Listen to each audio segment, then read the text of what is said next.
ꯃꯌꯥꯝ ꯉꯁꯤꯗꯤ ꯁꯤꯒꯤ ꯌꯦꯟ ꯃꯐꯩꯁꯤꯒ ꯀꯂꯦꯖꯥꯁꯤꯒ ꯆꯥꯖꯔꯛꯀꯦ ꯑꯗꯨꯗꯤ ꯃꯌꯥꯝ ꯊꯣꯡꯕ ꯌꯦꯡꯃꯤꯟꯅꯔꯁꯦ ꯈꯥꯡꯁꯨ ꯊꯥꯡꯒꯠꯈ꯭ꯔꯦ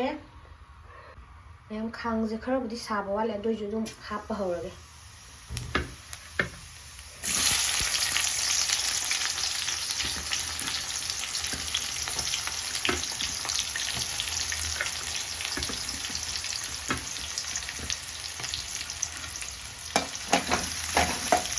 ꯌꯥꯝ ꯁꯥꯔ ꯍꯥꯞꯄꯤꯌꯦ ꯑꯩꯗꯤ ꯑꯗꯨꯝ ꯈꯔ ꯁꯥꯔ ꯍꯥꯞꯄꯅꯤ ꯃꯌꯥꯝ ꯃꯨꯟꯕ ꯍꯧꯁꯜꯂꯛꯑꯦ ꯑꯗꯨꯗꯤ ꯌꯦꯟ ꯑꯃꯨꯛ ꯍꯥꯞꯄꯒꯦ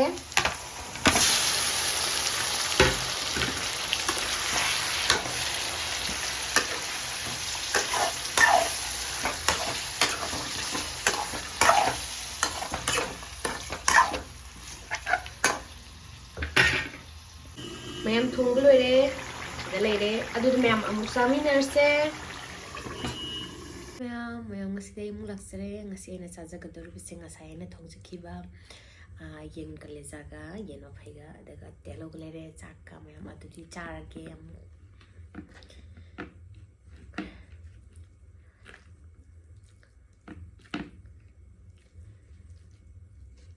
ꯍꯥꯎꯅꯤꯌꯦ ꯍꯥꯎꯋꯦ ꯃꯣꯔꯣꯛ ꯈꯔ ꯁꯥꯏ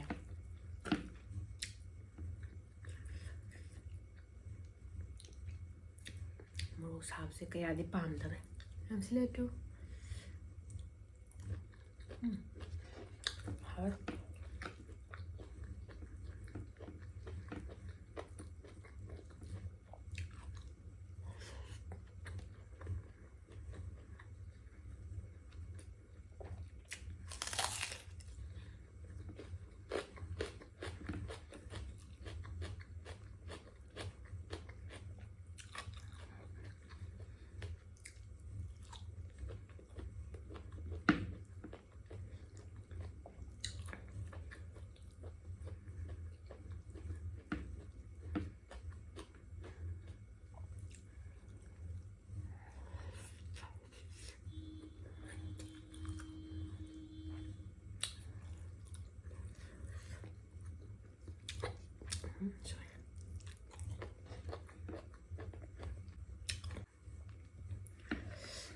ꯃꯌꯥꯝꯁꯤꯁꯦ ꯁꯒꯣꯜ ꯍꯋꯥꯏ ꯊꯣꯡꯕꯅꯦ ꯉꯁꯥꯏ ꯆꯦꯅ ꯄꯤꯕꯤꯔꯛꯄꯅꯦ ꯊꯨꯝ ꯌꯥꯛꯄꯤꯁꯨ ꯊꯥꯛꯑꯦ ꯁꯤꯁꯨ ꯇꯦꯁ ꯇꯧꯁꯤ ꯃꯌꯥꯝ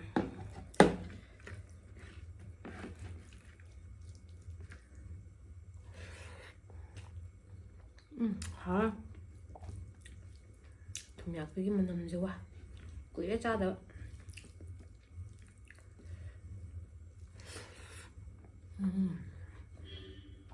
ꯃꯌꯥꯝꯁꯤꯗꯅ ꯁꯤꯁꯦ ꯍꯋꯥꯏꯖꯥꯔꯅꯤ ꯍꯋꯥꯏ ꯃꯣꯔꯣꯛ ꯃꯦꯠꯄ ꯍꯋꯥꯏꯖꯥꯔ ꯑꯩꯈꯣꯏꯗꯤ ꯍꯋꯥꯏꯖꯥꯔꯁꯤꯁꯨ ꯆꯥꯗꯕ ꯀꯨꯏꯔꯦ ꯃꯣꯔꯣꯛꯇꯨ ꯁꯥꯏ ꯑꯩꯗꯤ ꯃꯣꯔꯣꯛ ꯀꯌꯥ ꯆꯥ ꯉꯝꯗꯦ ꯁꯥꯏ ꯃꯣꯔꯣꯛ ꯁꯥꯒꯠꯂꯦ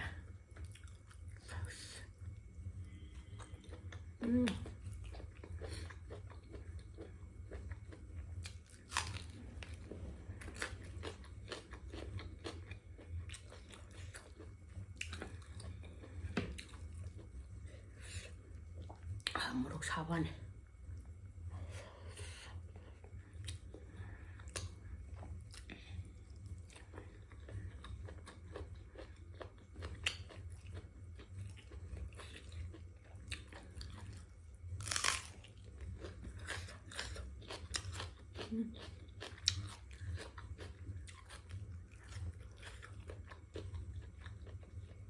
ꯃꯣꯔꯣꯛ ꯁꯥꯕꯅꯦ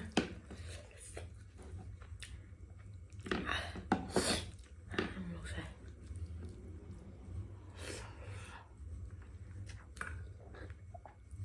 그냥 먹어 살.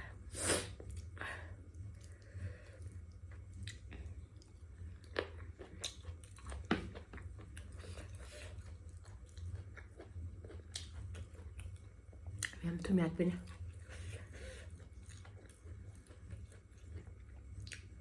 뭐라도 그냥 너무 언니가 국방 나와.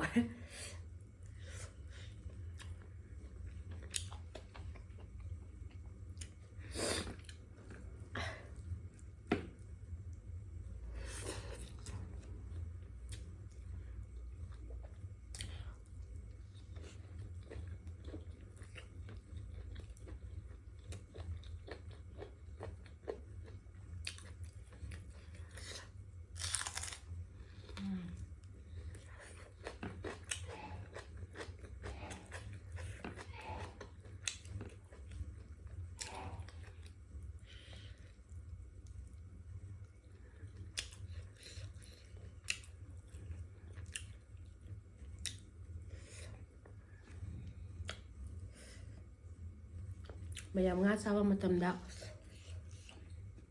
ꯃꯔꯨ ꯐꯖꯅ ꯌꯦꯡꯉꯒ ꯆꯥꯕꯤꯌꯣ ꯃꯔꯨꯁꯦ ꯌꯥꯝ ꯕꯦꯔꯥꯅꯦ ꯄꯟꯒꯦꯅꯁꯨ ꯍꯥꯏꯔꯝꯗꯧ ꯅꯠꯇꯦ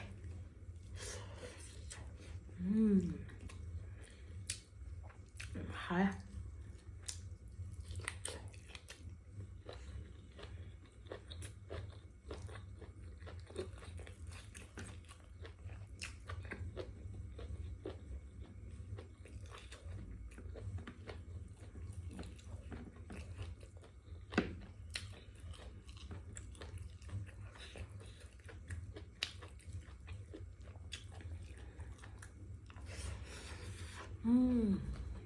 하?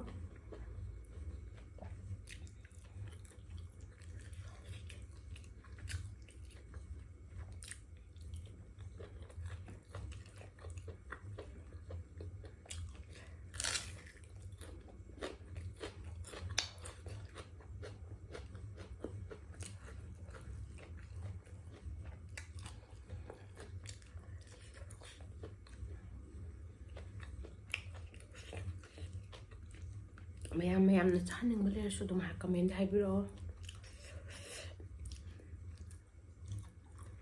ꯍꯥꯏ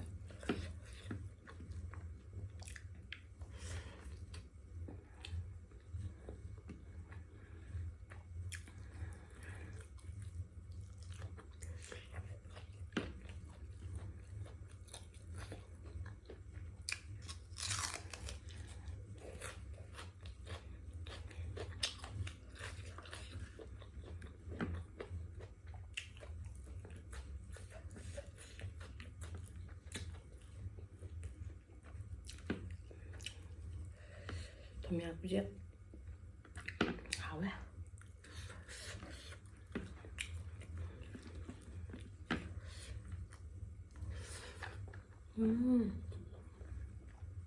hảo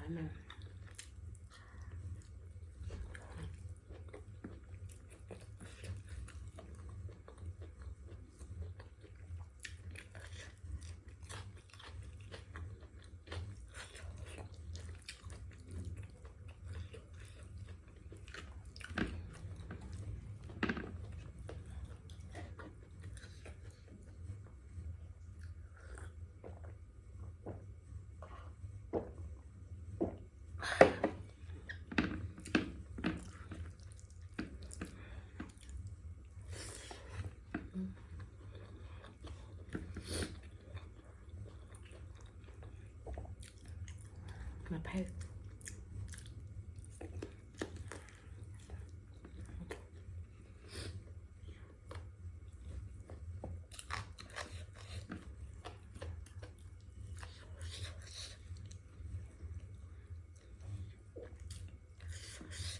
사만난 상합니다. hawaiisan 해보자.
ꯃꯌꯥꯝ ꯂꯥꯁ ꯄꯤꯁꯅꯦ ꯑꯁꯤꯗꯤ ꯃꯍꯤ ꯈꯛꯇ ꯉꯥꯏꯔꯦ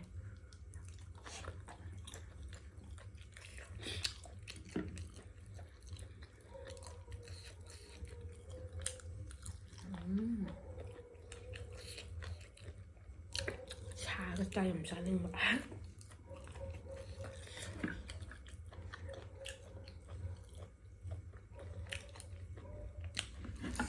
ꯃꯌꯥꯝ ꯂꯣꯏꯇꯣ ꯑꯁꯤꯗꯤ ꯃꯍꯤꯗꯣ ꯑꯗꯨ ꯈꯛꯇ ꯉꯥꯏꯔꯦ ꯃꯌꯥꯝ ꯆꯥꯕꯁꯨ ꯂꯣꯏꯖꯔꯦ ꯑꯩꯒꯤ ꯚꯤꯗꯤꯑꯣꯁꯤꯕꯨ ꯃꯌꯥꯝ ꯑꯅꯧꯕ ꯌꯦꯡꯕꯤꯕꯁꯤꯡꯅ ꯂꯥꯏꯛ ꯑꯃꯗꯤ ꯁꯕꯁꯀ꯭ꯔꯥꯏꯕ ꯇꯧꯕꯤꯌꯣ ꯑꯗꯨꯒ ꯃꯌꯥꯝꯅ ꯆꯥꯍꯟꯅꯤꯡꯕꯗꯣ ꯀꯃꯦꯟꯗ ꯑꯗꯨꯝ ꯍꯥꯏꯕꯤꯔꯣ ꯃꯌꯥꯝ ꯑꯩ ꯑꯗꯨꯝ ꯆꯥꯅꯕ ꯍꯣꯠꯅꯖꯔꯛꯀꯦ